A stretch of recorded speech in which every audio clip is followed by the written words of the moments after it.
romance of Bob and Mary. For them, the future looks bright. Bob's mother and Mary's parents are confident, too, that the marriage will succeed, because it's based on many things: companionship, mutual interests, shared ambitions, and that mysterious intangible quality which we call love. And part of this love is their relationship to one another as man and woman. For Mary, good sex adjustment began when she was a very small child. Where is the baby, Mommy? Why won't it come? It's right here, dear. Of course, it doesn't talk yet, or cry, or even eat by itself. It has to stay inside me till it's big and strong enough to be born. When it comes, Mommy, can I help to take care of it? Yes, dear. The idea of childbirth was made natural and normal for Mary. She was happy to know that she would have a new baby sister or brother. Bob's mother was a widow. In spite of this, she was determined that her son should have a proper knowledge of sex from the beginning. She answered all his questions. If no questions came, she arranged situations so that he became conscious of sex.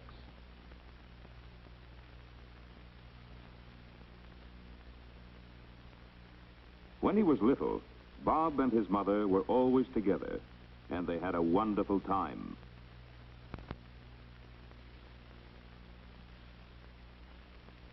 As he grew older, she made sure that he played with other children, both boys and girls. And when he was older still, she was pleased and proud that he seemed to fit in well with the boys. In fact, when he was about 10, he actually scoffed at playing with girls. Mary, too, had a normal childhood, with many friends of both sexes. But as the time for Mary's first menstrual period approached, her mother explained about the changes that would take place, instead of leaving her to pick up odd bits of startling and inaccurate information from her schoolmates. Mary's father and mother got along well. They had their occasional quarrels, but in general, home life was pleasant, natural, and secure. Hi, Duchess. Hi. At about 11, Mary went through a sort of reversal. She didn't talk much and spent hours alone, just daydreaming. What's the matter with her? Oh, she's just growing up, dear.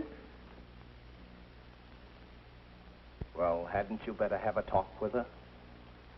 Well, yes, dear, but I don't think this is the time.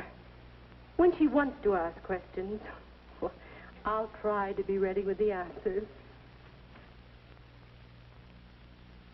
Mary's mother tried to discuss sex without embarrassment and to give Mary facts without prejudice or any suggestion of fear or shame.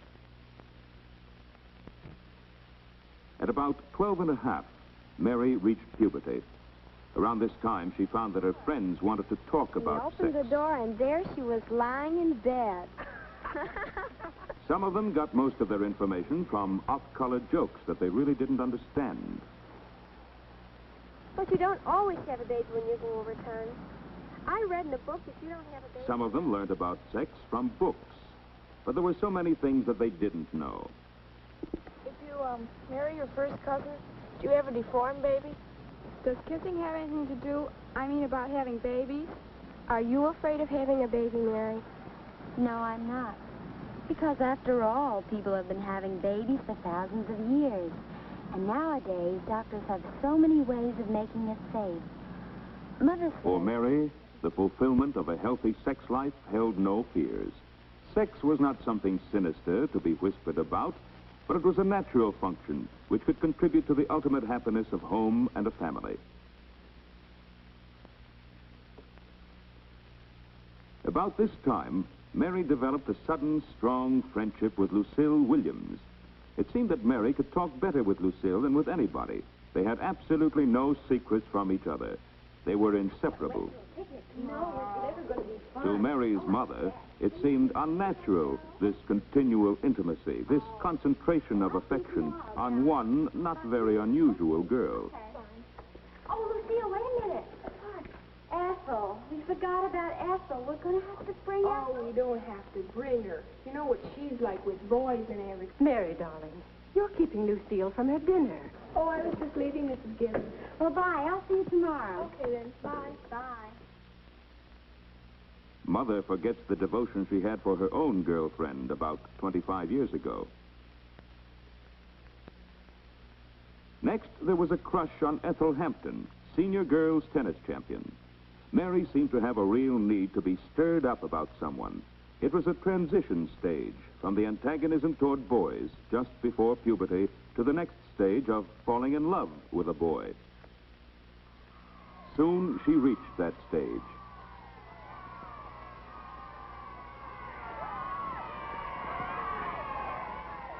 Her next crush was on the captain of the school football team.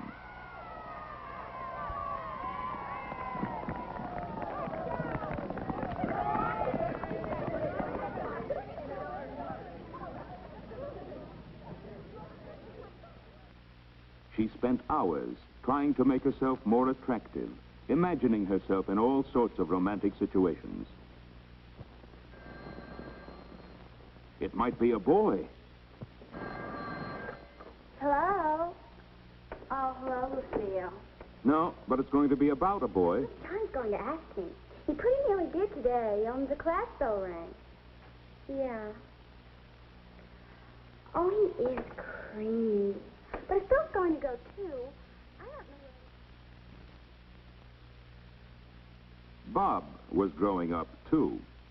He knew about the reproductive organs and nocturnal emissions.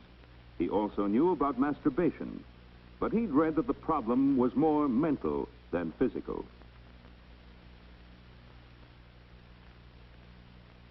He knew that the healthiest life for him was to have plenty of exercise and fresh air. He liked football, and the coach was a hero who could do no wrong. Bob tried to be as much like him as he could.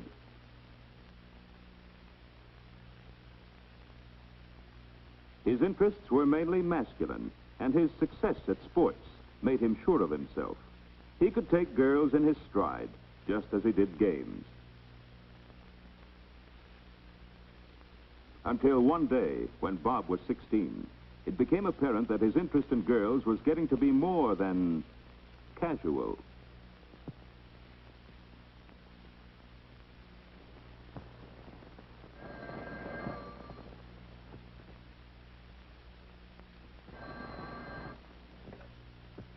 Hello? Oh, hi, Ken. How are you? Oh, she's okay, but I can do better than her, Kenny. She's going around with Dave anyway. Well, let him keep her. Well, sure I could. I just didn't want to. Well, so what? I've got better prospects than her, too. You should see the one I'm taking tonight. Sure, that's the one, Elsie. What a doll. Her old man's got a car. Lets her use it every Friday. I'm taking her down to Slip's Pond tonight. We might go in for a little swim.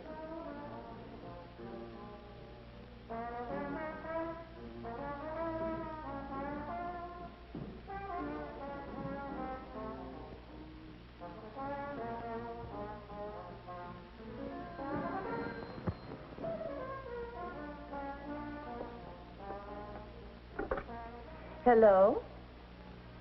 No, he isn't. Is this Betty? Oh, Jane. Well, no. I beg your pardon? Well, no, Hazel, he isn't in it. No, I don't know where he was going. He didn't say. Not to me, anyway. Girls, girls, girls, dates every night. She was worried. Perhaps his behavior was normal, but it was not to her liking. How could you get him more interested in his schoolwork? Mary and her gang were going through the hangout stage. They like to be in a crowd. When you're not sure how to act or what to say, you can hide your confusion in the general hubbub. A girl has to look as though she knew her way around, be more sophisticated than she really is. It was all new and exciting, and Mary was proud of her success. She wanted the others to see how popular she was. Hi, Mary. How about going to the dance with me Saturday night? Well, I'll think about it. Hey, wait a minute. What about me? You didn't ask me. Well, I was going to. But you didn't, though. Jim got there first. Okay, Jim. Good. See you around. A little popularity gives one self-confidence, which isn't a bad thing in moderation.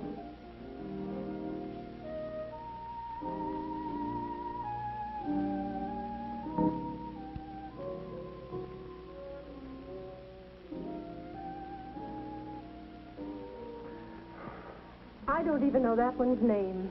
Alan, I'm worried about her. She's getting so silly over the boys. You should hear her on the phone. I have.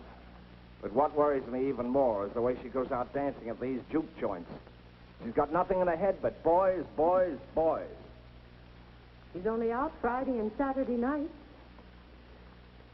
But I'm afraid she might make a little fool of herself. And I can't keep saying don't all the time. There's no use saying don't to Mary. It makes her worse. Isn't there any positive approach to this business of sex education?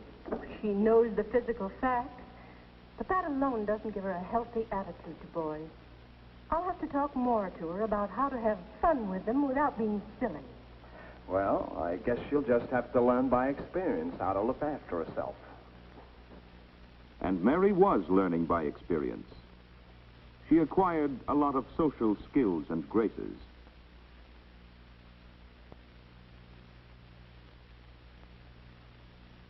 She learned how other people are likely to react to different situations. She learned about herself. And by going with a lot of boys, she found out what kind of boys she really liked most. And her mother tried to help her develop sound judgment about boys, not to be influenced by superficial glamour or the opinions of others. Because her mother never seemed shocked, Mary talked freely with her. By 16 and a half, Mary had settled down to go steady with one boy, George Palmer, who was in her class at school. He wasn't her ideal, but she liked going steady because it meant that she was always sure of having a date, and she never felt left out and unpopular. Her parents thought George was a nice boy, and they were glad to know who Mary was out with at first. But after several months, her mother began to be afraid that the affair was becoming too serious. Actually, Mary and George were at the point of breaking up anyway.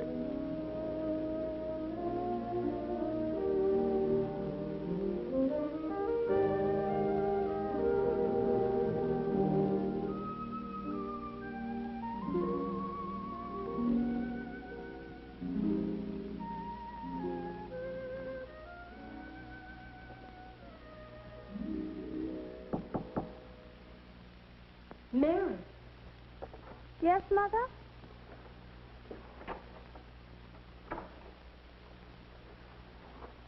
George again?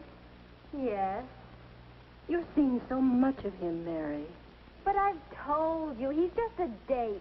Can I have dates if boys want to take me out? Boys, yes. But is it always going to be George? It could get to be that way, you know. And I just don't think George is the one for you. Okay, Mother, if that's the way you feel about it, I won't see him anymore. Now, will you please leave me alone?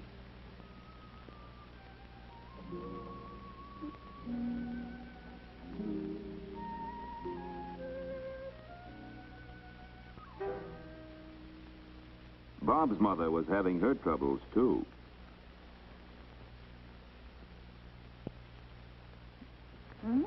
Pretty snazzy. Just getting fixed up a little. Who's the lucky girl tonight? Do I have to turn in a written report? Bob, I don't mean to be nosy, but if it's Marion again, she just isn't the kind of girl I like to have you going out with. Look, Mom, it's me that's going out with her, isn't it? And I think she's okay. Just because your bridge club and some of those other old dames run her down doesn't We're mean that... not old dames. I don't mean you. You know better than that. And we don't run her down. Okay, so you don't. But I pick the girls I take out, don't I? Yes. I guess you do. Good night, Mom.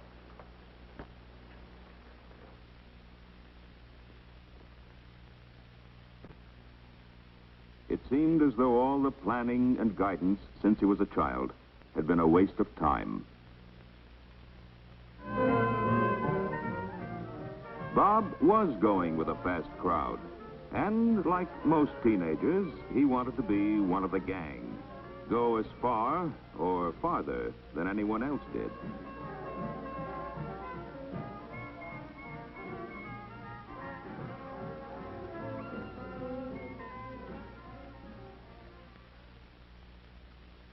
His mother didn't know what to do. If she said anything, he just became more secretive and defended his friends against her old-fashioned morals, as he called them. She felt that somehow she had failed in his training. In the meantime, Mary had a new steady, Stanley Brooks. He had a good disposition, intelligence, reasonable good looks. He came closer to her ideal than George had. In fact, she thought this might be the real thing. Mary senses that her mother approves of Stan, and this encourages her to talk to her about him.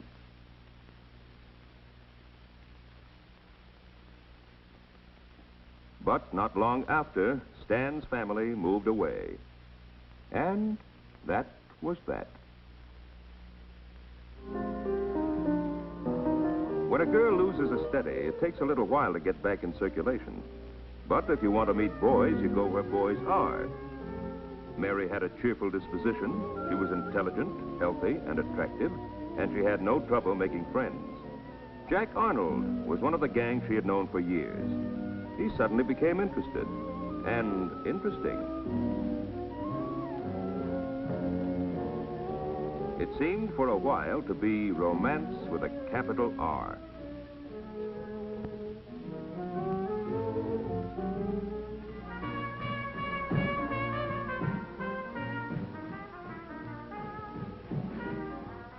Jack, please don't do that. Don't act like an iceberg all your life. Look, we love each other, don't we? Yes, but after all... After all what? Take me home. Now Mary began to realize what her mother had meant all these years. Through her own experience, Mary was developing a sound ideal of what love should mean in her life. It was not what Jack offered. A change is coming over Bob, too. Come on, Jeannie. Time I was getting you home. Oh, why? It's early. Work, Jeannie, work. I've got exams coming up in the morning. What a party pooper. Bob had been to plenty of wild parties.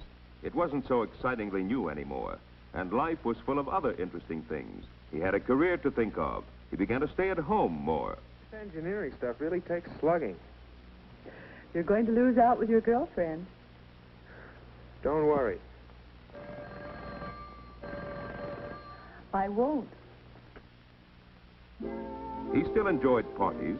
He still took out girls, a different one every week. But his perspective had changed. The desperate rush to find out all about sex was over.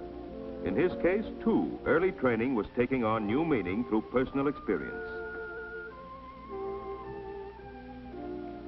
Mary had broken off with Jack, and by chance she turned up at the same party as Bob.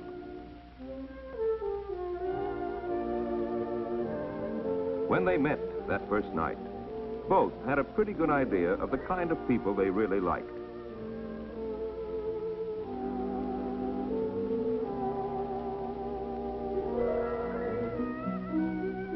It didn't seem much different from other dates at first, but after a few weeks, both knew that it was different.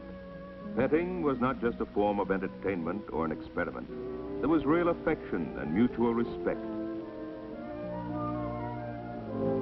More and more, they found in each other the things they were looking for. Being together heightened the enjoyment of everything they did. They tried to be together all the time.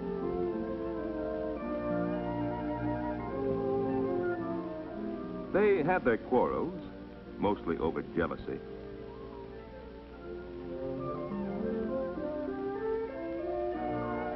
But each time they knew from the beginning they'd make up. They both had a good sense of humor. They both enjoyed doing the same things.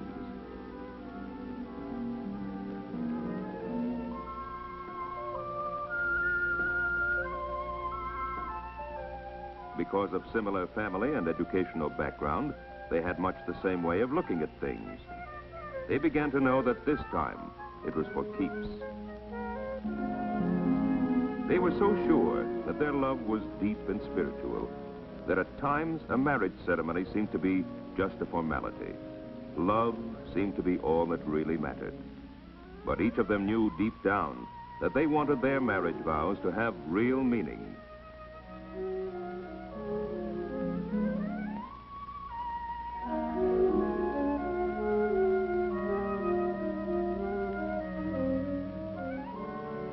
Bob and Mary had a healthy attitude toward one another as man and woman that was built up step by step since childhood. First, each of them learned the biological facts of sex as soon as they were able to understand them. Second, they learned about the other sex from their own experience. Thirdly, their parents tried to help them understand the real values of sex life.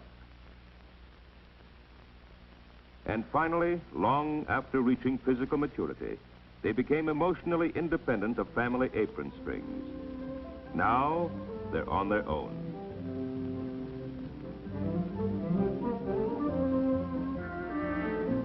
Do you believe their parents have done the best they could to help Mary and Bob make all these adjustments?